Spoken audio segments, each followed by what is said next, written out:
ఎండతో పని లేకుండా ఆవిరి మీద చేసుకునే వడియాలు చూపిస్తాను. ఆడుతూ పాడుతూ సరదాగా చేసుకునే వడియాలన్నమాట. 1 ఇయర్ పాటు నిలవ ఉంటాయి. చాలా టేస్టీగా ఉంటాయి. దీనికోసం ఒక గ్లాస్ బియ్యం తీసుకోండి. నేను ఇక్కడ రేషన్ రైస్ తీసుకుంటున్నాను. ఇవి బాగా వాష్ చేసి 2 గ్లాసులు నీళ్లు పోసి ఓవర్ నైట్ నానబెట్టుకోవాలి. మార్నింగ్ అంతా ఇవి బాగా నానిపోతాయి. అందులో ఉన్న వాటర్ అంతా తీసేసి మళ్ళీ ఒకసారి వాష్ చేసుకొని మిక్సీలో వేసుకోండి. ఒక గ్లాస్కి 3/4 గ్లాస్ నీళ్లు పడతాయి గ్రైండ్ చేసుకోవడానికి. ఫైన్గా గ్రైండ్ చేసుకోవాలి. ఇలా స్ట్రెయిన్ చేసుకుంటే విరక్కుండా వస్తాయి. కొంచెం ఉప్పు, జీలకర్ర, కొత్తిమీర తరుగు వేసుకొని మొత్తం అంతా మిక్స్ చేసుకోవాలి. కన్సిస్టెన్సీ ఈ విధంగా ఉండాలి. వెనకాల గీస్తే ఇలా రావాలి. ఇలాంటి ఒక గిన్నె తీసుకొని 3/4 వంతు వరకు నీళ్లు నింపుకోవాలి. పైన కర్చీఫ్ పెట్టి ఇట్లా తాడుతో కట్టేసుకోండి.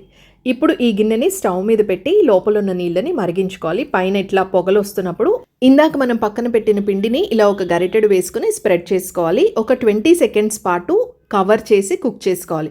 20 సెకండ్స్ తర్వాత చాలా ఈజీగా వచ్చేస్తుందండి. వడియం వేసే ప్రతిసారి కూడా పిండిని కింద నుంచి మొత్తం కలుపుకోవాలి.